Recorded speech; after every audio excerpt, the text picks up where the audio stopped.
генерал Домазет, кој беше начело на Хрватската армија, минатата година, значи минатата сезона, половина година, даде теза дека во Тевесток, вие го споменавте во текот на интервјуто, тој институт во Тевесток, дека преку тој институт во Тевесток всушност се креира на целата шарена револуција. Тависток, да.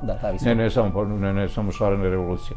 На том Тавистоку е 1912 година био Хитлер. Тависток.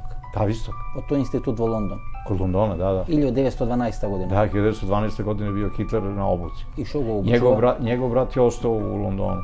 Имате на интернету да наđете то. Добро, и што го обучува, например, Хитлер во Лондон? Програмирање политичар. Значи го програмира да стане политичар. Програмирање политичар е со Тавистока можете да препознате по начину говор. Еуфоричан говор, понављање мантри и осеќај да су Богом изабрани, да су месије. По погледу можете да препознате. Па добро.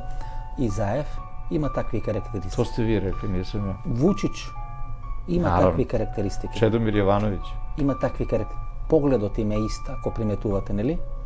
И тие се поминати низ обуки на Тависток. Ја сам учител шпионаж.